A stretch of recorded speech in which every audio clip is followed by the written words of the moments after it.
அமர்ந்த வரைக்கும் நம்மை ஜெபிப்போம். எங்கள் கண்மலை மீன்பமாய் கர்த்தாவே, அடியேன் வாயின் வார்த்தைகளும் எங்களோடு இறுதியின் தியானமும் உம சமூகத்தில் பிரிவியாயிருப்பதாக. ஆமென். கிறிஸ்துவுக்குள் பிரியமாய் அழைக்கப்பட்டிருக்கக்கூடிய சகோதர சகோதரி அனைவருக்கும் பிதாவாகிய யாவே கடவுளாலும் ஆண்டவர் இயேசு கிறிஸ்துவினாலும் கிருபையும் சமாதானமும் உண்டாவதாக என்ற வாழ்த்துக்களை கூறிக்கொண்டு, இந்த நாளிலே நாம் ஒரு சிறிய தலைப்பை நாம் மையமாக வைத்து நாம் ஒரு பாடத்தை நாம் தியானிக்க இருக்கிறோம். அந்த தலைப்பு தொடு உணர்வு என்ற தலைப்பை நாம் மையமாக வைத்து ஒரு பாடத்தை நாம் தியானிக்கிறவர்களாக இருக்கிறோம். பெரியமாவர்களே, ஹெப்டமாய் அப்படின்னு ஒரு கிரேக்க வார்த்தை காணப்படுகிறது. ஹெப்டமாய் அப்படிங்கிற கிரேக்க வார்த்தை அதுதான் தொடு உணர்வு, தொடுதல் அப்படிங்கிறத வேதாகமத்தில் புதிய ஏற்பாட்டு பகுதியில் அது அதிகமாக காணப்படுகிறது என்பதை நம்ம பார்க்குறோம். எனவே அந்த வார்த்தையை நாம் அடிப்படையாக கொண்டு தொடு உணர்வு என்ற தலைப்பின் கீழாக அவரை தொட்டவர்கள் அவரால் தொடப்பட்டவர்கள் என்ற தலைப்பை நாம் மையமாக வைத்து 2 பிரிவாக நாம் பிரித்து அவரை தொட்டவர்கள் அவரால் தொடப்பட்டவர்கள் அப்படிங்கிற பாடத்தை நாம் இந்த நாளிலே நாம் தியானிக்கிறவர்களாக இருக்கிறோம். பிரியமானவர்களே, மார்க் எழுதிய நற்செய்தி நூல் 3ஆம் அதிகாரம் 9ஆம் வசனம் இவனமாக சொல்லுகிறது. 3:9, அவர் அநேகரை சொஸ்தமாக்கினாராம். நோயாளிகள் எல்லாரும் அதை அறிந்து அவரை தொட வேண்டும் என்று அவரிடத்தில் நெருங்கி வந்தார்கள் அப்படின்னு சொல்றார். நோயாளிகள் எல்லாரும் அவரை தொட வேண்டும் என்று அவர் அநேகரை சொஸ்தமாக்கினார். ஆண்டவராக இயேசு கிறிஸ்து உலகத்திலே வாழ்ந்த போது அநேகரை யாரெல்லாம் வந்தாங்களோ அவங்கெல்லாம் சுகம் பெற்று தான் சென்றார்கள் என்பதாக பார்க்குறோம். அப்போ என்ன நடக்குதுன்னு பார்த்தோம்னா, இதை கேள்விப்பட்டவர்கள் எல்லாரும் என்ன பண்ணுறாங்க, எப்படியாச்சும் அவரை தொற்றணும் அப்படிங்கிற ஐடியாவில் என்ன பண்ணுறாங்க, அவரை நெருங்கி வந்தார்கள் அப்படின்னு சொல்கிறார். நெருங்கி வந்தார்கள் சொல்லும்போது நெருக்கி வந்தார்கள் என்றும் கூட நாம் எடுத்துக்கொள்ளலாம். அப்படி எடுத்துக்கொள்ளலாம். ஏன்னு கேட்டால் அது கூட்டமாக போகிறாங்க. கூட்டமாக வரும்போது எல்லாம் நெருக்கிட்டு தான் போவாங்க. அது பின்னாடி என்ன பண்ணுறாரு, பேதுரு அதை பற்றி பேசுகிறார் என்பதாக நாம் பார்க்கிறோம். அப்போது எப்படி அவர் மூலமாக அந்த சுகம் அவர்களுக்கு கிடைத்தது அப்படின்னு தொட்டார் சுகமாயிருங்கிற ஒரு உணர்வு அவங்களுக்குள்ளாக இருக்கிறது. அது எப்படி சுகமாகும் அப்படின்னு ஒரு கேள்வி நம்ம கேட்டோம்னா, லூக்கா எழுதிய நற்செய்தி நூல் 6ஆம் அதிகாரம் 19ஆம் வசனம். அவரிடத்திலிருந்து வல்லமை புறப்பட்டு, அதுதான் அவரிடத்திலிருந்து வல்லமை புறப்பட்டதாம். எல்லாரையும் குணமாக்கினபடியினாலே, ஒருத்தர் 2 பேர் இல்லையாமா, அவரிடத்துல வல்லமை புறப்பட்டு எல்லாரையும் குணமாக்கினபடியால். அப்படிங்கிற யாரெல்லாம் வந்தாங்களோ எல்லாருமே குணமாயிட்டாங்க. அப்படி ஒரு கைதேர்ந்த டாக்டராக அவர் இருந்திருக்கிறார். வல்லமை புறப்பட்டு எல்லாரையும் குணமாக்கினபடியால் ஜனங்கள் யாவரும் அவரை தொடும்படிக்கு வகை தேடினார்கள் என்று சொல்லுவதாக பார்க்க. எப்படியாச்சும் அவரை தொற்றணும் அப்படின்னு என்ன பண்றாங்க, ஜனங்க எல்லாருமே ஏன்னா எல்லாத்துக்கும் ஏதோ ஒரு பிரச்சனை இருந்துட்டு தான் இருக்கும். எல்லா பிரச்சனையும் இல்லாத மனிதர்கள் கிடையாது, சரீரத்திலே பாடுகள் இல்லாத மனிதர்கள் கிடையாது.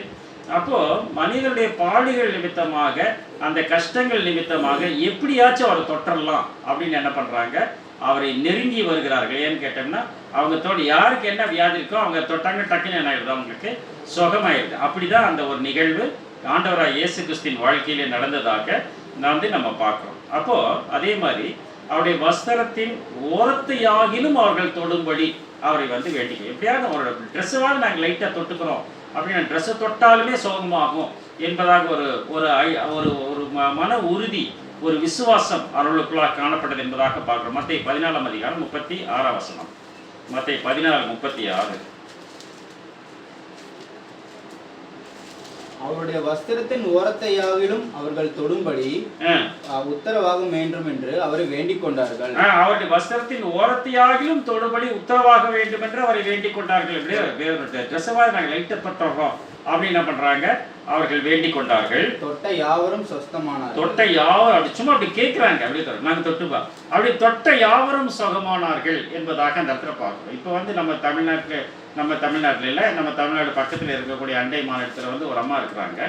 அந்த அம்மா கிட்ட போனால் என்ன ஆயிரும், சுகமாயிரும்னு ஒரு நம்பிக்கை அந்த இடத்துல காணப்படுகிறது. எவ்வளோ கஷ்டங்கள் இருந்தாலும் அந்த அம்மா என்ன பண்ணுறாங்க, அவர்களை தொடும்போது அவர்களுக்கு அந்த சுகம் கிடைக்கிறது அப்படின்னு நம்ம பார்க்குறோம். அப்படின்னா தொடுதலும் சுகமும் அப்படின்னு இணைப்பு இருக்கிறதா அப்படின்னு பார்த்தோம்னா இன்னைக்கு இருக்கிறது. இன்னைக்கு வந்து ரெய்கி அப்படின்னு ஒரு சொல்கிறாங்க. ரெய்கி என்ற ஒரு மருத்துவ சிகிச்சை சொல்லுறாங்க. அந்த ரெய்கி என்ற மருத்துவ சிகிச்சையின் அடிப்படையில் பார்த்தோம்னா அது தொட்டு சுகமாக்குதல் அப்படின்னு வந்து நம்ம வந்து பார்க்குறோம். தொட்டு சுகமாக்க தொட்டால் என்ன ஆயிரும், அந்த இது பிரச்சனை இவங்களுக்கு வந்துடும். அப்படி சொல்கிறாங்க அவங்க. ஒரு பயங்கர தலைவலியோடு ஒருத்தர் இருக்கிறாரு. அப்போ தலைவலி நீங்கவே இல்லை, எத்தனையோ மாத்திரையெல்லாம் போட்டார். ஒருத்தர் சொன்னார் நீங்கவே இல்லை.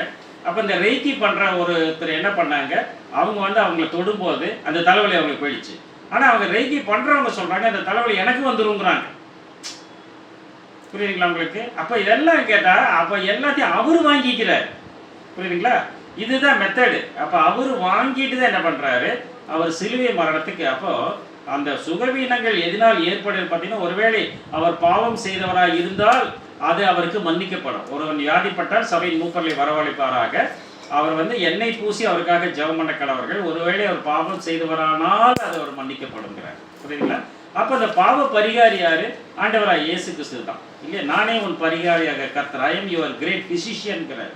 அப்படின்னா நம்ம உடம்பு சரியில்லை, நம்ம யார்கிட்ட போவோம்? நம்ம மருத்துவர்கிட்ட போவோம். ஏதோ ஒரு மருத்துவம், அலோபதி மருத்துவமோ, யுனானி மருத்துவமோ, சித்தா மருத்துவமோ, ஹோமியோபதி மருத்துவமோ, ஏதோ ஒரு மருத்துவத்துக்கு நம்ம போவோம் இல்லையா? அப்போ அந்த மருத்துவத்தின் வழியாக நமக்கு சுகம் கிடைக்குமா அப்படின்னு பார்த்தோம்னா அது கிடைப்பதற்கு வாய்ப்புண்டு. நிறைய மருத்துவத்தில் அந்த பத்தியம் இருந்து அது கரெக்டாக இருந்தாங்கன்னா நிச்சயமாக அது வந்து கிடைப்பதற்கு வாய்ப்பு என்பதாக வந்து நம்ம பார்க்குறோம்.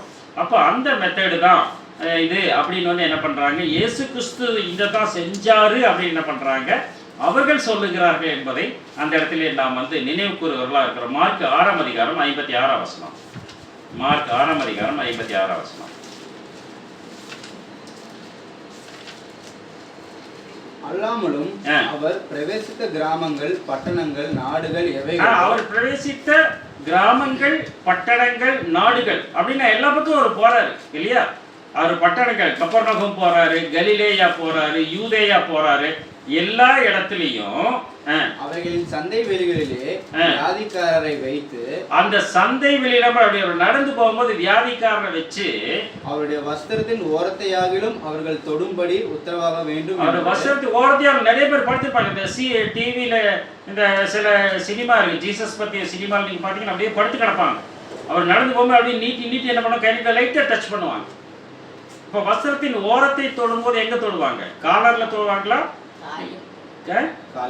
காலில் தான் தொடுவாங்க. ஏன்னா அது வஸ்திர தொங்கல் பெருசா இருக்கும் இல்லையா? அதை லைட்டா அப்படி டச் பண்ணாவே போதும் அவங்களுக்கு சொல்ல அந்த வல்லமை புறப்பட்டவர்களை குணமாக்கியது என்பதைத்தான் அந்த இடத்துல வந்து நம்ம பார்க்கிறோம். அதுதான் அந்த பெரும்பான்மை ஸ்திரீயுடைய காரியத்திலே நான் பார்க்கும்போது முடிச்சிங்களா அந்த வசனம்? அவரை தொட்ட யாவரும் சுஸ்தமானார்கள். அவரை வந்து இப்ப சந்தை வெளியிலேயே என்ன பண்றாங்க, தொட்ட யாவரும் சுகமானார்கள்ங்கிறார். ஒரு டாக்டர் இருக்கிறாரு, அந்த டாக்டர் வந்து கார்டியாக் சர்ஜனு. அவர்கிட்ட வந்து இதோட 1000 ஆப்ரேஷன் பண்ணியிருக்காரு, 1000ம் சக்சஸ் அப்படின்னு சொல்றாங்க இல்லையா? அப்போ அந்த அளவுக்கு என்ன பண்றாரு, இவருடைய அந்த வல்லமை அவரிடத்திலிருந்து செயல்பட்டது என்பதைத்தான் அந்த இடத்துல வந்து பார்க்கணும். லூக்கா 8ஆம் அதிகாரம் 43 48. லூக்கா 8ஆம் அதிகாரம் 43 48. அப்பொழுது 12 வருஷமாய் பெரும்பாடுள்ளவளாய் இருந்து தன் ஆஸ்திகளை எல்லாம் வைத்தியர்களுக்கு செலவழித்தும் ஒருவனாலும் சொஸ்தமாக்கப்படாதிருந்த ஒரு ஸ்திரீ அவருக்கு பின்னாக வந்து, ஆஸ்திகளை எல்லாமே இறுதி என்ன இருக்கு அத்தனையும் ப்ராப்பர்ட்டி பூரா போயிடுச்சு. அப்படிப்பட்ட ஸ்திரீ வந்து என்ன பண்றாரு, அவருக்கு பின்னாக வருகிறார். அவருடைய வஸ்திரத்தின் ஓரத்தை தொட்டால் உடனே அவளுடைய பெரும்பாடு நின்று போயிற்று. அப்ப என்ன பண்றாரு, அவருடைய பெரும்பாடு நின்று போய்விட்டது. அப்பதான் அவர் கேட்கிறாரு வந்து, என்னை தொட்டது யார் அப்படின்னு கேட்கிறார். படிங்க அர்த்த வசனம். எங்களுக்கு தெரியாது என்று எல்லாரும் சொன்னபோது பேதுருவும் அவனுடைய கூட 45ஆம் வசனம். அப்பொழுது இயேசு என்னை தொட்டது யார் என்று கேட்டார். எங்களுக்கு தெரியாது என்று எல்லாரும் சொன்னபோது பேதுருவும் அவனுடைய கூட இருந்தவரும், ஐயரே, திரளான ஜனங்கள் உம்மை சூழ்ந்து நெருக்கி கொண்டிருக்கிறார்களே, என்னை தொட்டது யார் என்று எப்படி கேட்டீங்களா? நெருக்கிட்டு தான் வர்றாங்க, நெருங்கி வந்தாங்கல்ல, நெருக்கிட்டு வர்றாங்க. நெருக்கிட்டு வரும்போது அவங்களுக்கு மனசுல அந்த உணர்வு இருந்தால் அந்த உணர்வின் அடிப்படை என்ன பண்றாங்க, அவங்களுக்கு சுகம் கிடைக்கிறது. அந்த உணர்வு இல்லை என்று சொன்னால், ஒன்று இல்லைன்னு சொன்னால் அவர்களுக்கு செய்வாங்க. அதனாலதான் நெருக்கி கொண்டிருக்கிறார்கள். தொட்டதை எப்படி கேட்கிறாங்க போது அவர் சொல்றாங்க, எனக்கு வல்லமை கூறப்பட்டதை நான் அறிந்தேன், அதனால ஒரு என்னை தொட்டது. அவருக்கு தெரியும் யார் தொட்டாங்க, ஏமா என்ன தொட்ட அப்படின்னு அவர் கேட்டுக்கலாம். அவங்க வாயிலிருந்து வரணும். புரியுதுங்களா? நமது விசுவாசத்தை நாம் தான் அறிக்கையிடமே தவிர இவர் விசுவாசின்னு வந்து அவர் சொல்ல மாட்டார். புரியுதுங்களா? அப்ப சொல்றாரு, சொல்லும்போது அந்த ஸ்திரீ மறைந்திருக்க கூடாமல் என்பதால முன்னாடி விழுந்து என்ன பண்றாங்க, அவரு சொஸ்தமானதையும் எல்லா ஜனங்களுக்கு முன்பாக அறிவித்தார் அப்படின்னு சொல்றாரு. அடுத்த வசனம் 48. அவர் அவளை பார்த்து, மகளே திடன்கொள், உன் விசுவாசம் உன்னை ரட்சித்தது, சமாதானத்துடனே போ என்றார். பாத்தீங்களா? அப்போ மகளே திடன்கொள், சமாதானத்துடனே போ, உன் விசுவாசம் உன்னை ரட்சித்ததுங்கிறார். இன்னும் ஒரு வார்த்தை ஆட் பண்ணி சொல்றாரு மார்க் எழுதின நற்செய்தி நூல்ல. படிங்க 5ஆம் அதிகாரம் 34ஆம் வசனம். அதுக்கப்புறம் இந்த பாடுகள் வராதுங்கிற என்ன பண்றாரு, அப்படிப்பட்ட கைதேர்ந்த வைத்தியராக காணப்படுகிறார். அவர் அவளை பார்த்து, மகளே உன் விசுவாசம் உன்னை ரட்சித்தது. அதே வசனம் தான், மகளே திடன்கொள், உன் விசுவாசம் உன்னை ரட்சித்தது, நீ சமாதானத்தோடே போய், நீ சமாதானத்தோட போ, உன் வேதனை நீங்கி சுகமாய் இரு என்றார். உன் வேதனை நீங்கி சுகமாய் இருங்கிறார். புரியுதுங்களா? அப்படின்னா அந்த வேதனை எந்த ஒரு பிரச்சனையாக இருந்தாலும் சரி, இயேசுவை தொட்டால் அந்த பிரச்சனை என்ன ஆயிரும், அது மறைந்து போய் விடுங்கிறத தான் என்ன பண்றாரு, ஒரு நம்பிக்கை அடிப்படையிலே வந்து இந்த இடத்துல அது காணப்படுகிறது அப்படின்னு என்ன பண்றோம், நாம் புரிந்து கொள்ளுகிறவர்களாக இருக்கிறோம் பிரியமானவர்களே. அப்படின்னா அந்த வஸ்திரம் என்று சொல்லும்போது அந்த வஸ்திரம் வந்து அவருடைய நீதியாக இருக்கிறது அப்படின்னு வந்து அந்த இடத்துல வந்து நம்ம பார்க்கிறோம். சகரியாவின் புத்தகம் 3ஆம் அதிகாரம் 4ஆம் வசனம். சகரியாவின் புத்தகம் 3ஆம் அதிகாரம் 4ஆம் வசனம். அப்போ யோசுவா அப்படின்னு ஒரு பிரதான ஆசாரியர் நிற்கிறாரு. அவர் வந்து அழுக்கு வஸ்திரம் மாட்டிட்டு இருக்கிறாரு. அவர் தமக்கு முன்பாக நிற்கிறவர்களை நோக்கி, இவன் மேல் இருக்கிற அழுக்கு வஸ்திரங்களை களைந்து போடுங்கள், இவன் மேல் இருக்கக்கூடிய அழுக்கு வஸ்திரங்களை களைந்து போடுங்கள்ங்கிறாரு. பின்பு அவரை நோக்கி, பார், நான் உன் அக்கிரமத்தை உன்னிலிருந்து நீங்க செய்து, பார், நான் உன் அக்கிரமத்தை உன்னிலிருந்து நீங்க செய்து உனக்கு சிறந்த வஸ்திரங்களை தரிப்பித்தேன்கிறார். அப்படின்னா அந்த அழுக்கு வஸ்திரம் என்றால் என்ன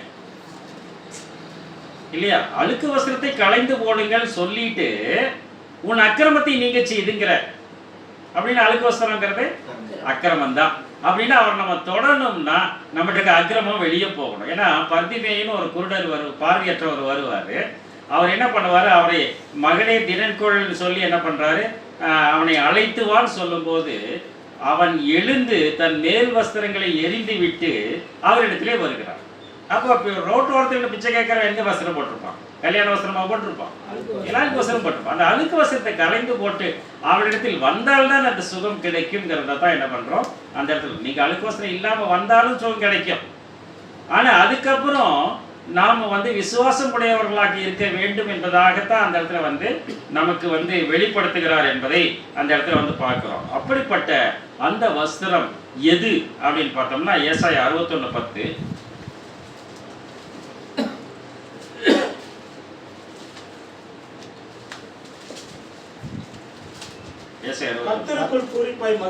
கர்த்தருக்குள் பூரிப்பாய் மகிழ்கிறேன், என் கடவுளுக்குள் என் ஆத்துமா களிகூறுகிறது, என் ஆண்டவருக்குள் என் ஆத்துமா களிகூறுகிறது. மணவாளன் ஆபரணங்களினால் தன்னை அலங்கரித்துக் கொள்ளுகிறதுக்கும், மணவாளன் தன்னை ஆபரணங்களினால் அலங்கரித்துக் கொள்ளுவதற்கு. இப்ப திருவிழத்தை பாத்தீங்கன்னா மலர் மாலையோடு வருதல் அப்படின்னு சொல்றாரு. ஆபரணம் நகை போட்டுக்கிறதே இல்லை, மலர். கல்யாண மாப்பிள்ளைன்னா இது என்ன பண்ணுவாங்க, மாலை போட்டுட்டு தானே வருவாங்க இல்லையா? ரோஜா மாலை வேறு ஏதோ போட்டு தானே வருவாங்க. மலர் மாலையோடுங்கிறார், ஆபரணங்களினால் தானே. இங்கிலீஷில் நீங்கள் பார்த்தீங்கன்னா the bridegroom who comes in a priestly way put on his headdressங்கிறார், தலைப்பாகைங்கிறார். மாப்பிள்ளை டர்பன் கேள்விப்பட்டிருக்கீங்களா இல்லையா?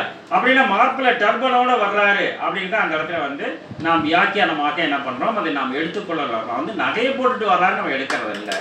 வேறு மொழிபெயர்ப்பின் வாயிலாக நாம் என்ன புரிந்து கொள்ளுகிறோம், அவர் கிரீடம் தரித்தவராக வருகிறார் அப்படிங்கிறது தான். அப்படின்னா அரசராக வருகிறார் என்ற பொருளை அந்த இடத்துல நம்ம வந்து பார்க்கணும் இல்லையா? அரசராக வருகிறார், ராஜாத்தியக்காக காத்திருந்து அதை கிரீடமாக சுமந்து கொண்டு வருவார் என்பதாக வந்து பார்க்கிறார். அப்படி போல மணமகள் மணவாட்டியின் நகையினால் தன்னை சிங்காரித்துக் கொள்ளுகிறதற்கும், மணவாட்டி நகைகளினால் தன்னை சிங்காரித்துக் கொள்ளுவதற்கும். அதான் போன வகுப்புல பிரதர் சொன்னார் வந்து ஒப்பீரின் தங்கம் அணிந்தவளாய் ராஜாவிடத்தில் அழைத்துக் கொண்டு வரப்படுவாள்னார். சரி 45:9-10 ஒப்பீரின் தங்கம் அணிந்தவள் அப்படின்னு. தங்கம்ங்கிற என்னது, உங்கள் விசுவாசம் சோதிக்கப்பட்டு அவர் வெளிப்படும் போது உங்களுக்கு புகழ்ச்சி கன மகிமை உண்டாகும் என்று 1 பேதுரு 1ஆம் அதிகாரம் 7 சொல்லப்படுது இல்லையா? அழிந்து போகிற போல் பொன்னினால் சோதிக்கப்படுவது போல அப்படிங்கிற நம்முடைய விசுவாசம். அப்படியே அந்த பொன்னாக நான் அவர் என்னை சோதித்த பின்பு நான் பொன்னாக விளங்குவேன் என்று யோபு பக்தர் 23:10 வந்து எழுதுவதை வந்து பார்க்கிறோம். அப்படின்னா அப்படி போல அது எது கூட கம்பேர் பண்றாரு பாருங்க. அவர் ரட்சிப்பின் வஸ்திரங்களை எனக்கு உடுத்தி, அந்த மாதிரி அவர் எனக்கு ரட்சிப்பின் வஸ்திரங்களை எனக்கு உடுத்தி நீதியின் சால்வையை எனக்கு தரித்தார், நீதியின் சால்வை எனக்கு தரிப்பித்தார். அப்படின்னா அவரிடத்திலே ரட்சிப்பு உண்டு. அவர் வஸ்திரத்தின் ஓரத்தையாகிலும் தொட்டா என்ன ஆயிரும்? நமக்கு ரட்சிப்பு கிடைக்கும், நமக்கு மீட்பு கிடைக்கும். நமக்கு மீட்பு கிடைத்த உடனே நம்ம என்னவா மாறிடுறோம் பாருங்க, நம்ம பரிசுத்தவான்களாக மாற்றோம். அப்படித்தானே இல்லையா? இவன் அழுக்கு வஸ்திரம் மாட்டிட்டு இருக்கிறான், இவன் வெவ்வேறு அழுக்கு வஸ்திரத்தை களைஞ்சு போட்டுருங்கிறாரு. அப்ப களைஞ்சு போட்டு உடனே புது ட்ரெஸ்ஸை போட்டு விடுவாங்களா? என்ன பண்ணுவாங்க? குளிக்க வைப்பாங்க, அவளை சுத்தம் பண்ணுவாங்க இல்லையா? அப்ப சுத்தம் பண்ணி என்ன பண்ணுவாங்க? அவனுக்கு சிறந்த வஸ்திரங்களை தரிப்பிப்பார்கள். அப்ப அந்த சிறந்த வஸ்திரம் அவன் பரிசுத்தமாக மாறுகிறான்.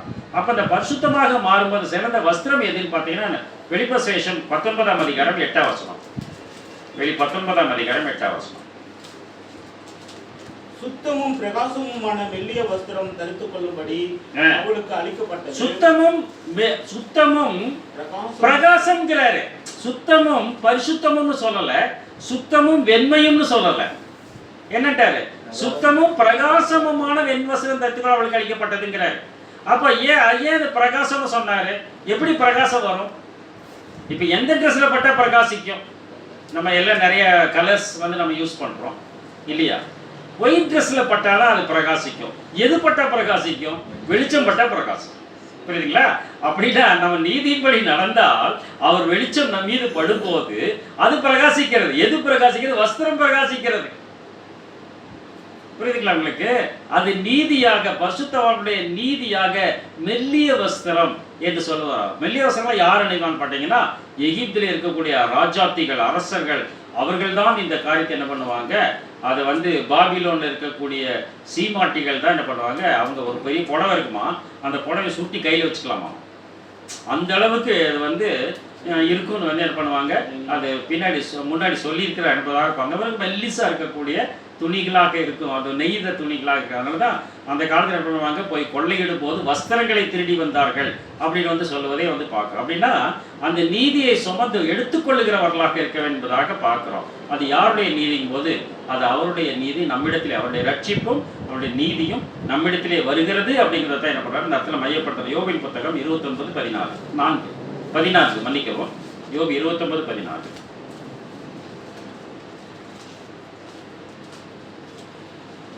நீதியை தரித்துக் கொண்டேன், அது என் உடுப்பாய் இருந்தது. நீதியை தரித்துக் கொண்டேன், அது என் உடுப்பாய் இருந்ததாம். என் நியாயம் எனக்கு சால்வையும் பாகையுமாய் இருந்தது. என் நியாயம் எனக்கு சால்வையும் பாகையுமா இருந்தது. யோபு பற்றி சொல்றது பார்க்க. அப்படின்னா அது மாதிரி நீதியின்படி நாம் செயல்படுகிறவராக, அக்கிரம சிந்தை கொண்டிருந்தவர்களாக, அக்கிரமக்காரராக இருந்தவர்கள் அவரை தொடும்போது நாம் பரிசுத்தராக மாற்றப்பட்டு அவருடைய நீதியின்படி செயல்படுகிறவர்களாக நாம் மாற்றப்படுகிறோம். புரியுதுங்களா? அப்போ அந்த பாடுகள், கஷ்டங்கள், துன்பம் வரும்போது என்ன பண்ண, நம்ம போய் டக்குன்னு என்ன பண்ணிடணும்? அவரை வந்து அந்த வஸ்திரத்தை வந்து டச் பண்ணணும். அந்த நீதி வந்து நமக்கு வந்து கிடைக்கணும் என்பதாகத்தான் அவரை தடவியாகிலும் கண்டுபிடிக்கத்தக்கதாக அப்படின்னு சொல்றோம். எப்படியாலும் தடவியாகிலும் கண்டுபிடிக்கத்தக்கனா யார் தடவி கண்டுபிடிப்பாங்க? கண்ணு தெரியாதவங்க தடவி கண்டுபிடிப்போம். புரியுதுங்களா உங்களுக்கு? அந்த அளவுக்கு நாம் வந்து குருடர்களாக, கண்ணு தெரியாதவர்களாகத்தான் நாம் வாழ்ந்து கொண்டு இருக்கிறோம் என்பதாக பார்க்கணும். நம்ம ரோட்டில் பார்க்குறோம், நிறைய ஆக்சிடென்ட்லாம் ஆகுது. அந்த ஆக்சிடென்ட் பண்றவங்களாம் கண்ணு தெரியாதவங்களா கண்ணு தெரிஞ்சவங்களா? கண்ணு தெரியாதவங்க ஆக்சிடென்டே பண்றது இல்லை, ஆக்சிடென்ட்ல மாட்டுறது இல்லை இல்லையா? அங்கே ஒரு கண்ணு தெரியாத ஒரு பார்வையற்றவர் வந்து வேன்ல மோதி இறந்து போனான்னு எங்கேயாவது படிச்சிருக்குமா? நம்ம இல்லை. அவங்க ஒரு சேஃப்டி என்ன பண்றாரு? அவர் கொடுத்துட்டாரு. புரியுதுங்களா உங்களுக்கு? அப்ப நாம் பார்வையுடையவர்களாக, தெளிவாக பார்வை இணைத்து கொண்டே என்ன பண்ணுகிறோம்? நாம் தெளிவற்றவர்களாக வாழ்ந்து கொண்டு இருக்கிறோம் என்பதைத்தான் அந்த இடத்துல மையப்படுத்துகிறார். லூக்கா 22ஆம் அதிகாரம் 31-32. லூக்கா 22 31-32. ஆமா. இன்னும் கர்த்தர், சீமோனே சீமோனே, இதோ கோதுமையை சுளையினால் புடைக்கிறது போல சாத்தான் உங்களை புடைக்கிறதற்கு உத்தரவு. கோதுமையை சுளையினால் புடைப்பது போல சாத்தான் உங்களை புடைப்பதற்கு அனுமதி பெற்றுக் கொண்டான்கிறார், உத்தரவு பெற்றுக் கொண்டான்கிறாரு. நானும் உன் விசுவாசம் ஒழிந்து போகாதபடிக்கு.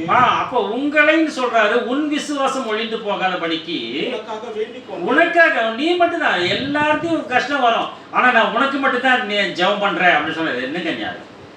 அது என்ன நியாயம்? நான் உனக்காக வேண்டிக் கொள்ளுகிறேன், நீ குணப்பட்ட பின்பு சகோதரி ஸ்திரப்படுத்து. நீ குணப்பட்ட பின்பு ஒரு சகோதரி குணப்படுத்தின்னு சொல்லல, அவரு ஸ்திரப்படுத்துங்கிற. அதுதான் அந்த உறுதியான விசுவாசத்தை நம்பிக்கையும் யார் செய்தார் பார்த்தோம்னா பேதுரு அங்கு செய்தார் என்பதை பின்னாடி இருக்கக்கூடிய அப்போஸ்தலர் நடவடிக்கைகளில் வந்து நம்ம பார்த்தோம்னா இந்த காரியம் நடந்திருக்கிற பேதுரு அப்போ அவருடைய நிழல் பட்டவர்களும் சுகமானார்கள் பார்க்கணும்.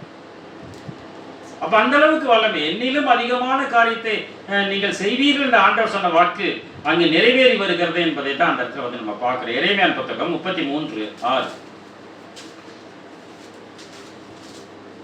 எரேமியா 33:6.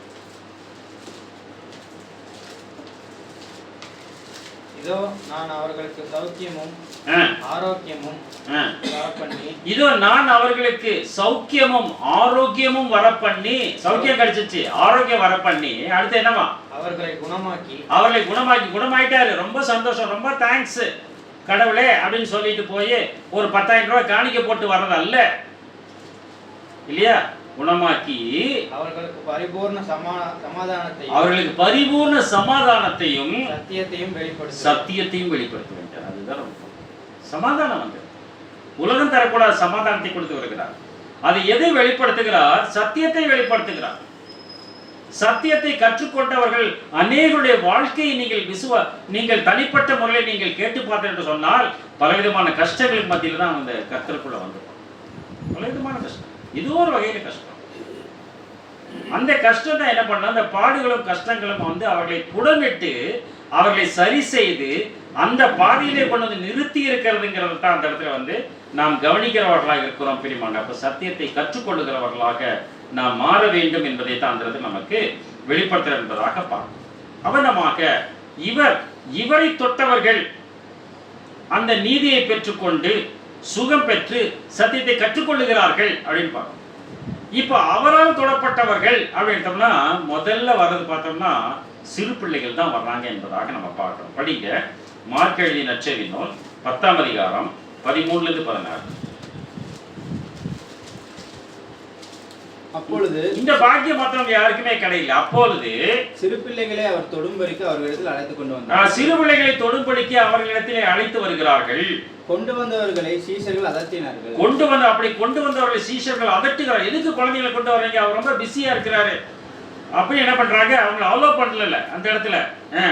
இயேசு அதை கண்டு விசனம் அடைந்து, அதை பார்க்கிறாரு அவரு, எதுக்கு நீங்க அவங்களை எல்லாம் வந்து திட்டுறீங்க? அதை கண்டு விசனம் அடைந்து, சிறு பிள்ளைகளை என்னிடத்தில் வருகிறதற்கு இடம் கொடுங்கள். சிறு பிள்ளைகளை என்னிடத்தில் வருவதற்கு இடம் கொடுங்கள். அவர்களை தடை பண்ணாதிருங்கள். கடவுளுடைய ராஜ்யம் அப்படிப்பட்டவர்களுடையது. கடவுளுடைய ராஜ்யம் அப்படிப்பட்டவர்களுடையது என்று சொல்லி அவர்களுக்கு போதகம் பண்ணிவிட்டு சத்தியத்தை வெளிப்படுத்தி விட்டு குணப்படுத்தப்பட்டவர்களுக்கு சத்தியத்தை வெளிப்படுத்தி விட்டு அவர் செய்த கிரியை பாருங்கள். எவனாகிலும் சிறு பிள்ளையை போல கடவுளுடைய ராஜ்யத்தை ஏற்றுக்கொள்ளாவிட்டால், சிறு பிள்ளையை போல எதை ஏற்றுக்கணுமாமா? கடவுளுடைய ராஜ்யத்தை ஏற்றுக்கொள்ளாவிட்டால் அப்படின்னா நமக்குள்ள போட்டி போறாம வரக்கூடாது, மேட்டிமை வரக்கூடாது இல்லையா? சிறு பிள்ளைகளுக்கு இருக்க அம்மா போட்டு அடின்னு அடிச்சா அந்த அம்மா என்ன பண்ண, அந்த குழந்தை நேர போலீஸ் ஸ்டேஷன் போயிருமா? அம்மாண்டி தான் அழுகுவாங்க. நீங்க ஒரு குழந்தை தப்பு பண்ணுச்சுன்னா அந்த குழந்தைய போட்டு அடிச்சாங்கன்னா அது என்ன பண்ணுது? அது அடுத்தது அந்த குழந்தை அது மறந்துடுது. அது 2 குழந்தைங்க சண்டை போட்டுக்கிறாங்க. சண்டை போட்ட குழந்தைங்க என்ன ஆயிடுது? அது அந்த குழந்தைங்க போட்ட சண்டை என்னன்னு கேட்டா அந்த குடும்ப சண்டையா மாறுது.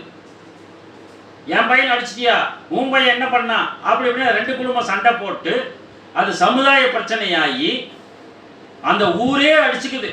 அப்போ ஒருத்தர் பெரிய வந்து கேட்கிறார், ஏங்க எதுக்குங்க இப்படி போட்டு எல்லாம் அடிச்சுக்கிட்டு இருக்கிறீங்க, வீடை கொளுத்துற அளவுக்கு போயிட்டீங்க, என்ன சமாச்சாரம் அப்படின்னா, பாருங்க இவங்க வீட்டு பையன் அவங்க வீட்டு பையன் அடிச்சிட்டான், அவன் என்னன்னா இவனை கடிச்சிட்டான் அப்படிங்கும்போது நல்லா திரும்பி பாருங்க, 2 பேரும் சேர்ந்து விளையாண்டுருக்காங்க.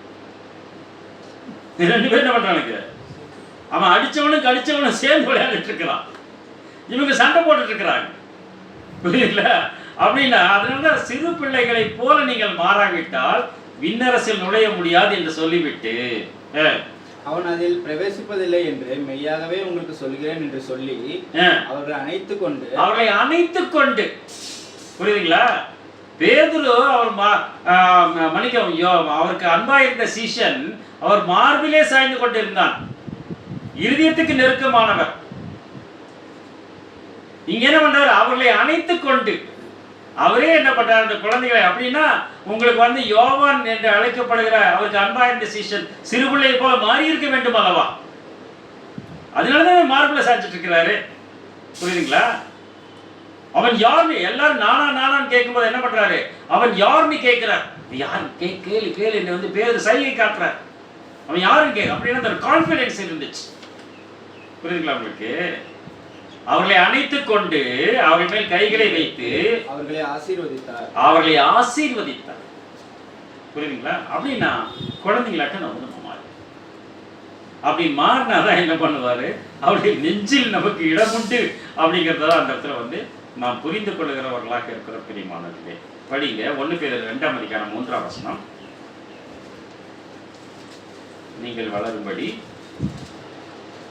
நீங்கள் வளரும்படி புதிதாய் பிறந்த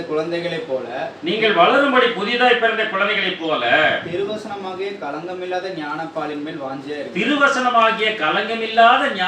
மீது வாஞ்சையாயிருங்க.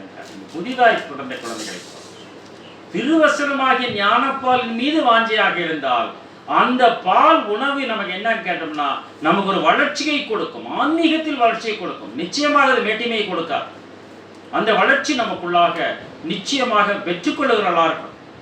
அப்பதான் அந்த பலமான ஆகாரத்துக்குள்ள நம்ம போக முடியும். அந்த பலமான ஆகத்துல போனோம்னா நம்ம வளர்ந்துகிட்டே இருக்கணும். நம்ம வளர்ந்துகிட்டே தான் இருக்கோம். எல்லாம் கற்று தேறினவர்கள் என்று யாரும் சொல்ல முடியாது.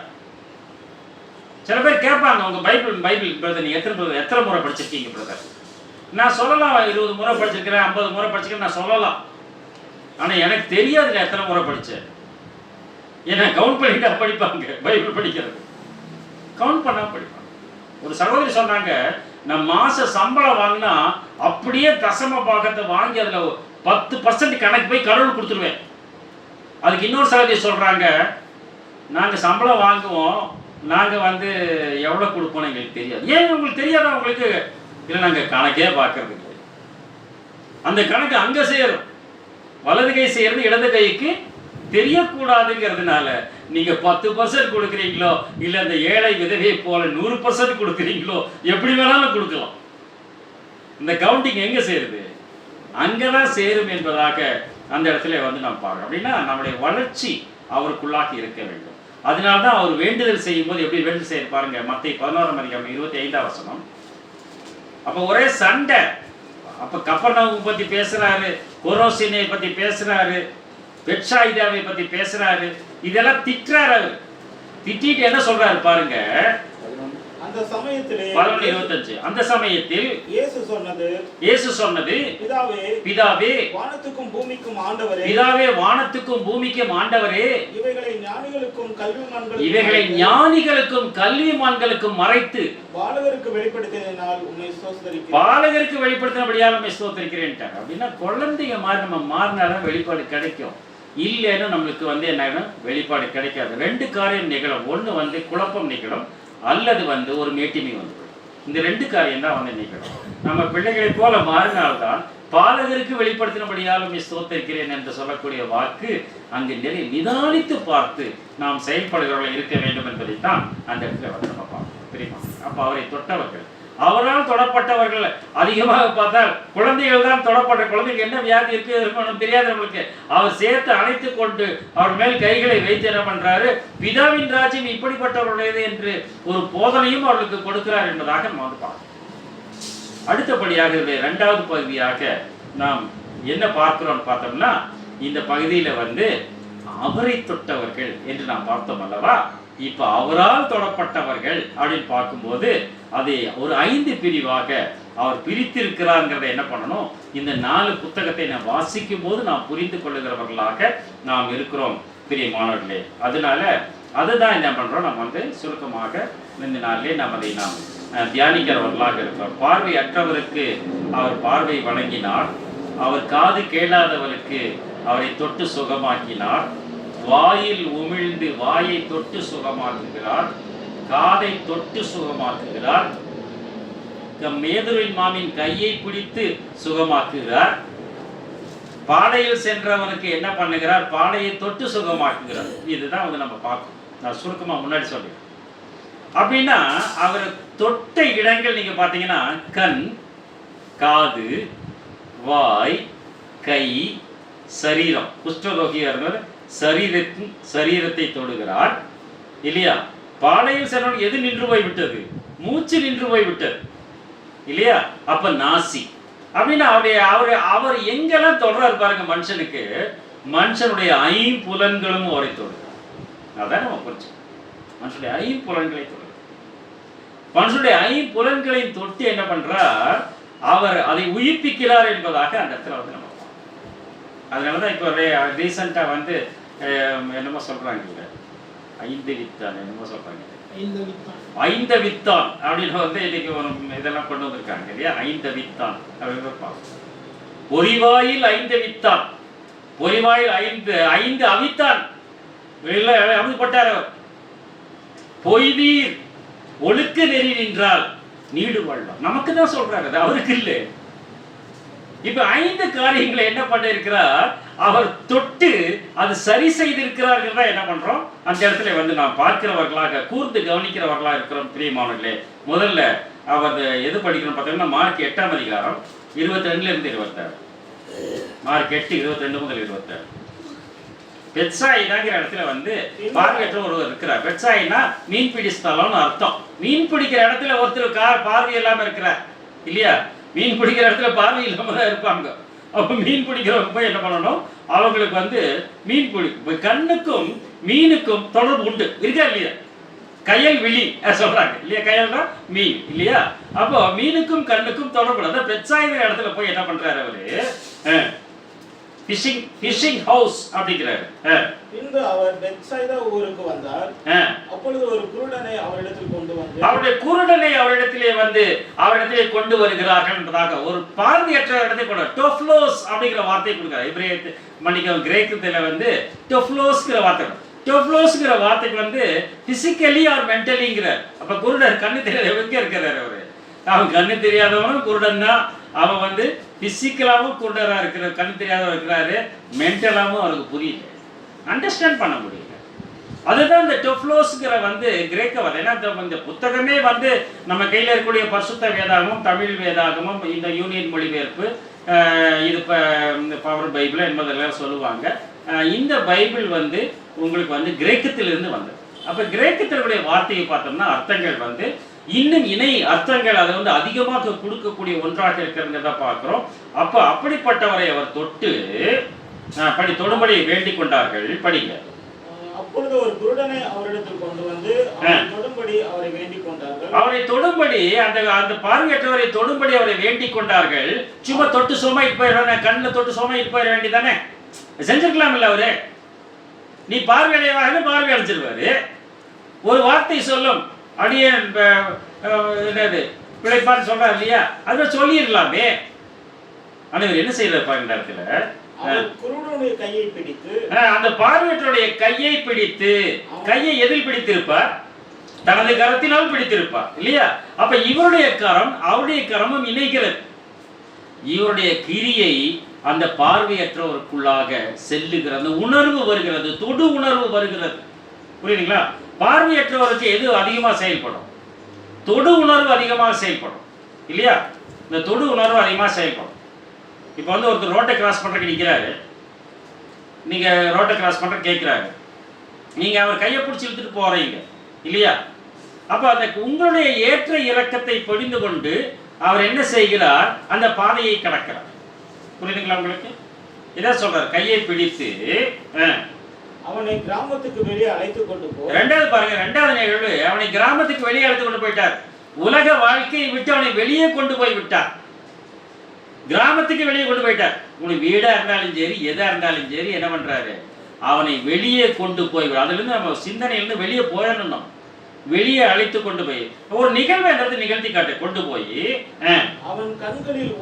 அவன் கண்களில் உமிழ்ந்து முதல்ல கை கரத்தை தொட்டது, இப்போ அவருடைய வாய் அவனுடைய கண்ணை தொடுகிறது, அவருடைய வார்த்தைகள் அவன் கண்ணை தொடுகிறது. அவன் ஒருவேளை பார்வையற்றவனாக இருக்கலாம், ஆனால் அவனுக்குள் சிந்தனை தெளிவு. அதனால பிசிக்கலி ஆர் மென்டலினார். புரியுதுங்களா? இப்போ பவுலுக்கு பார்வை போயிடுச்சு. அனனியா வந்து ஜெபம் பண்றாரு, அகக்கண்ணை திறந்து புறக்கண்ணையும் திறக்கிறார். அது வரைக்கும் புறக்கண்ணு குருடுதான். புரியுதுங்களா? கிறிஸ்துவுக்கு விரோதமா செயல்பட்டு இருந்தார், கிறிஸ்துவுக்கு விரோதமா செயல்பட்டு இருந்தாரு, தான் கிறிஸ்துவுக்கு விரோதமா செயல்படுறேன்னு தெரியாமையே பண்ணிட்டு இருந்தார். புரியுதுங்களா? அகக்கண்ணை திறந்தான், புறக்கண்ணையும் திறந்தான். இப்போ வந்து அவர் கண்களில் உமிழ்ந்து அவன் மேல் கைகளை வைத்து எதையாகிலும் காண்கிறாயா என்று ஏதாவது பார்க்கிறியான்னு கேட்கிறார். அவன் மேல கையை வைக்கிறார், வச்சு ஏதாவது பார்க்கிறியா அப்படின்னு கேட்கும்போது என்ன நடக்குது பாருங்க. அவன் ஏறிட்டு பார்த்து நடக்கிற மனுஷரை மரங்களைப் போல காண்கிறேன். இப்ப பிறவை குருடரா, பாதியில குருடரானவரா? நடக்கிற மனுஷரை மரங்களைப் போல காண்கிறேன். அவன் மரம் ஏற்கனவே பார்த்திருக்கிறாரு. புரியுதுங்களா? நடக்கிற மனிதரை மரங்களைப் போல காண்கிறேன்னு சொல்லும் போது அவர் பார்வையிலே கொண்டார். அதுபோலதான் நாமும் பார்வை உள்ளவர்கள் தான் இருந்து கொண்டு இருந்தோம். நமக்கு நல்லா தெரியும், எல்லாமே தெரியும். ஆனா திடீர்னு என்ன ஆயிரும், நம்ம கண்ணு தெரியாது இல்லையா? மனுஷங்களை மதிக்கிறது இல்லை, சிறு பிள்ளை இடத்துல அன்பு செலுத்துறது இல்லை இல்லையா? குடும்பத்துல பிரச்சனை, வெளியில பிரச்சனை. அந்த பிரச்சனைக்கெல்லாம் ஒருத்தர் கேட்டாரு, ஒருத்தர் என்ன பண்ணுவாரு, எல்லா பக்கம் பிரச்சனை பண்ணிட்டே இருப்பார், எல்லாத்துக்கிட்டையும் பிரச்சனை, சண்டை. அப்போ ஒரு சகோதரர் கேட்டாரு, பிரதர் நீங்க எல்லாரும் அவன் சரியில்லை, இவர் சரியில்லை, அது சரியில்லை, இது சரியில்லைன்னு சொல்லிட்டு எல்லாத்துக்கூட சண்டை போடுறீங்களே பிரதர், பிரச்சனை மற்றவங்கிட்டே இல்லை உங்ககிட்டயான்னு கேட்டார். அப்போ அது அவர் சிந்திக்க விட்டார். ஓ, ஒருவேளை நாம தான் கொஞ்சம் டென்ஷன் ஆகிட்டே இருக்கிறோமா அப்படின்னு என்ன பண்ணிட்டாரு, அதை மாற்றிட்டார். புரியுதுங்களா? அதனால நமக்கு என்ன பிரச்சனைங்கிறது நமக்கு தெரியாது. நம்ம நல்லா தான் இருக்கோம், நம்ம நினச்சிட்டே இருப்போம். ஒரு மீட்டிங்கில் வந்து ஒரு கூட்டத்தில் நிறைய ஜனங்க உட்காந்துருக்குறாங்க. அப்போ இந்த பெண்டிகாஸ்ட் மீட்டிங் மாதிரி அந்த ஸ்டேஜ் போட்டு ஸ்டேஜ்லாம் உட்காந்துருப்பாங்க இல்லையா? அந்த மாதிரி ஒரு சேர் போட்டு ஒரு 3 பேர் உட்காந்துருக்காங்க, பிரதர்ஸ் உட்காந்துட்ருக்குறாங்க. அவர் பெரிய பிரசங்கியாரெலாம் உட்காந்துட்ருக்கிறாரு. இது மாதிரி நிறைய பேர்லாம் உட்காந்துட்ருக்குறாங்க. மீட்டிங் முடித்த உடனே இந்த மாதிரி சின்ன பசங்க, குட்டி ஒரு பிள்ளை வந்து, அங்கிள் நீங்கள் உட்கார்ந்துட்டு இருக்கும்போது காலை ஆட்டிகிட்டே இருந்தீங்க, அது நல்லாவே இல்லைன்னு. யோசனை பண்ணி பாருங்க. அது ஒரு சாதாரண விஷயம்தான், சாதாரண விஷயம் தான் அது. அவரோட பழக்கம் அப்படியே பார்த்துருப்பீங்க நீங்கள் இல்லையா? அப்படியே கால் ஆட்டியிருப்பாங்க. அதாவது மேடையில் உட்கார்ந்துட்டு எல்லாத்துக்கும் முன்னாடி டேபிள் போட்டதாலும் தெரியாது, டேபிள் போடலை, இவர் கால் ஆட்டிகிட்டே இருந்தது. அந்த பிள்ளை டிஸ்டர்ப் பண்ணியிருக்குது. அப்போ தான் அவர் சொன்னார், இது எனக்கு ஒரு பழக்கம் எனக்கு இருந்தது, இந்த புள்ளனால நான் அறிவுறுத்தப்பட்டேன். நீங்கள் நாமானா இருக்கலாம், ஆனால் குஷ்டரோகியாக நாம் இருந்தால் ஒரு சிறு பிள்ளை என்ன பண்ணுகிறார், அதை உணர்த்தி அதை சரி செய்கிறார். அதனால தான் வந்து யார் என்ன சொன்னாலும் என்ன பண்ணுறோம், அது நம்ம பாசிட்டிவாக. நடக்கிற மனிதரை மரங்களைப் போல காண்கிறேன் அப்படின்னு சொன்ன உடனே அடுத்து என்ன பண்ணுறாரு பாருங்க. அதான் ட்ரீட்மெண்ட் கொடுக்குறாங்க. கொடுத்தோன்னே பாருங்க, இப்போ கரெக்டாக இருக்கா, கண்ணாடி டெஸ்ட் பண்ணுறோம், இது சரியா இருக்கா, நான் அடுத்தது போடுறாங்க இல்லையா, போட்டு தெளிவுபடுத்துறாங்க. பின்பு அவர் மறுபடியும் அவன் கண்கள் மேல் கைகளை வைத்து, மறுபடியும் முதல் அவர் வாய் அவன் கண்ணை தொட்டது, இரண்டாவது அவனுடைய கை அவன் கண்ணை தொடுகிறது. கண்களின் மேல் கையை வைத்து அவனை ஏறிட்டு பார்க்கும். அவனை ஏறிட்டு மேல பாருப்பா, நீ கீழே பார்க்காதப்பா, அவனை ஏறிட்டு மனுஷனை பார்க்காதப்பா, நீ ஆண்டவரை பாருப்பா, அவனை ஏறிட்டு பாருங்க, மேல பாரு அப்படிங்கிற இல்லையா? அப்போ அவன் வாயில் இந்த வார்த்தைகள் அவனை தொட்டது, பத்துல அவருடைய கிரியைகள் அவனை தொட்டது. அதனால நான் அடிக்கடி சொல்லுவேன், நீங்க டெய்லி என்ன பண்ணணும், மத்தேயு, மார்க்கு, லூக்காசு, யோவான் 4 சுவிசேஷங்கிட்ட அட்லீஸ்ட் ஒரு அதிகாரமாவது டெய்லி நீங்க படிக்கணும். ஏன் படிக்கும்போது என்னன்னு கேட்டீங்கன்னா, நம்ம இந்த இடத்துல இருக்கிற மாதிரி உணர்வு நமக்குள்ள வரும். இந்த சம்பவமே எடுத்துக்கோமே, இந்த சம்பவத்தை நம்ம எக்ஸ்பிளைன் பண்ணிட்டு இருக்கிறோம், புரியுதுங்களா? இந்த சமயத்தை நீங்க வீட்டில் படிக்கிறீங்க. பெட்சா இதாங்கிற போனாரு, அங்க வந்து ஒரு பிறவி குருடனை அவர்கிட்ட வந்து கண்ணு தெரியாதவரை கூட்டிட்டு வந்தாரு. அவங்க கூட்டிட்டு தொடும்படி வேண்டி கூப்பிட்டு வந்தாங்க. அவர் சும்மா தொட்டு சுகமாக்கி இருக்கலாம், இல்ல ஒரு வார்த்தை சொல்லி சுகமாக்கி இருக்கலாம். அவர் என்ன பண்ணாரு, அவர் கையை பிடிக்கிறாரு, கிராமத்துக்கு வெளியே கூட்டிட்டு போறாரு, கண்ணில் உமிழ்றாரு. எதையாவது பார்க்குறியான்னு கேட்குறாரு. நடக்கிற மனிதர்களை மரங்களை போல காண்கிறேன்கிறாரு. திரும்பி என்ன பண்ணுறாரு, அவர் கையத்துக்கு அவர் கண்ணில் வைக்கிறாரு. கண்ணில் வச்சு என்ன பண்ண, இப்போ மேலே பாருங்கிறார். இப்போ இதை நம்ம படிக்கும் போது என்ன ஆகிரும், நம்ம அந்த சிச்சுவேஷனுக்குள்ள போயிடுறோம், நம்ம அந்த இடத்துக்கு போயிடுவோம். அப்போ இயேசுவோடு கூட நாம் வாழ்ந்து கொண்டு இருக்க வேண்டும் என்று சொன்னால் இந்த 4 புத்தகத்தையும் விடாமல் என்ன பண்ணணும், டெய்லி எவ்வளோ அதிகாரம் படிக்க முடியுமோ அவ்வளோ நம்ம படிக்கணும். படித்தாதான் இயேசு நம்மோடு வாழ்கிறோம், நாம் அவர்களோடு கூட வாழ்ந்து கொண்டு இருப்போம் என்பதை நமக்கு உணர்வின் அடிப்படையிலே நாம் புரிந்து கொள்வர்களாக இருக்கிறோம் என்றதாக பார்க்கிறோம். ஏறிட்டு பார்க்கும்படி செய்தார். அப்பொழுது அவன் சொஸ்தமடைந்து யாவரையும் தெளிவாய் கண்டான்.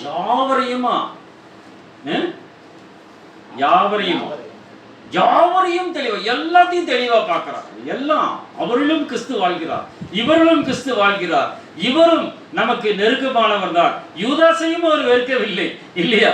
அப்ப அப்படிப்பட்ட குணாதிசயம் நமக்குள்ளாக வந்து தெளிவாக காண்கிறோம். அதுக்கு மேலே எப்படின்னா மனங்களை அரசர்களை போல கட்டார். மரங்கள்னா அரசர்கள் என்பது பொருள், புரியுதுங்களா? மரங்கள்னா அரசர்கள் என்பது பொருள். அப்ப அந்த பெரிய அந்த இந்த தானியேல் 4ஆம் அதிகாரத்தில் 22ஆம் வசனம் நம்ம படிக்க வேண்டாம். 22 ஒரு பெரிய மரம் இருக்குது. அந்த மரத்தை பற்றி கேட்கும்போது தானியேல் எக்ஸ்பிளைன் பண்ணுறாரு, அந்த மரம் பெரியவரும் பலத்தவரும் ஆகிய ராஜாவாகிய நீர்தானேங்கிறார். மரம்னா அரசர்கள், அரச மரம் இருக்கா? சின்ன மருது பெரிய மருது என்னது, அது ராஜாவா மரமா? அது மரம் தான். அது புரியுதுங்களா உங்களுக்கு? அப்போ மரம் தான் அது. அந்த மரங்கள் பெயர் மனிதனுக்கு வைக்கப்பட்டிருக்கிறது. கோயில்களெல்லாம் நீங்க போய் பார்த்தீங்கன்னா மரம் வச்சிருப்பாங்க, வில்வ மரம், அதெல்லாம் வந்து கோயில்ல தான். புரியுதுங்களா? அப்போ அது ராஜாக்களுக்கு ஒப்புமையாக என்பதாக அப்படியும் ஒரு அர்த்தம் நாம் எடுத்துக்கொள்ளலாம் என்பதாக அந்த இடத்துல நாம் பார்க்கிறோம் பிரியமானவர்களே. அப்போ இப்ப அடுத்தது படிங்க. தெளிவாய் கண்டால் அப்ப என்ன சொல்றாரு பாருங்க அவர்கிட்ட.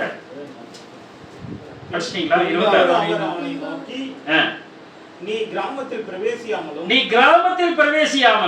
கிராமத்தில் இதை ஒருவருக்கும் சொல்லாமலும் இரு என்று சொல்லி. கிராமத்தில் ஒருவருக்கும் சொல்லாமல் இதை போய் டார்கெட் பண்ணிட்டே இருக்காத. எனக்கு அப்படி பண்ண ஆகும், இப்படி பண்ண ஆகும், சோமாக்கு நீ சாட்சி சொல்லிட்டே இருந்து என் பேரை மேல கொண்டு வராதே. நான் வேறு காரணத்திற்காக வந்திருக்கிறேன், பப்ளிஷ் பண்ணிடாதே. புரியுதுங்களா உங்களுக்கு? அப்படி சொல்லிட்டு கிராமத்துக்குள்ள போய் உன்னோட காரியங்கள் எல்லாம் நீ செய்யாத படிக்கு எங்க போக சொல்றாரு பாருங்க. அவனை வீட்டிற்கு அனுப்பினார் அப்படிங்கிறார். ஹோகோஸ் அப்படிங்கிற ஒரு வார்த்தை கொடுக்கிறார். வீடு என்று சொல்லலாம், ஆலயம் என்றும் சொல்லலாம் இந்த வார்த்தைக்கு. புரியுதுங்களா? அப்போ அவன் வீட்டிற்கு அனுப்பினார். அவன் வீடு என்னவா மாறி இருக்கும்? அது ஆலயமாக மாறி இருக்கும். அதுதான் அந்த இடத்துல நம்ம புரிஞ்சுக்கணும். நம்ம வீட்டுக்கு போகிறோம், நம்ம வீடு ஆலயமாக இருக்கிறதா இல்லையா? அவன் வீட்டுக்கு தான் அனுப்புகிறார். ஆனா கிரேக்க வார்த்தையில அது ஆலயம்னு மொழிபெயர்க்கலாம். அப்ப அந்த வீட்டுல என்ன இருக்கும்? முதல்ல அத குருட வீடுப்பா அப்படின்னு தான் சொல்லியிருப்பாங்க. முதல்ல அப்படிதான் சொல்லியிருப்பாங்க.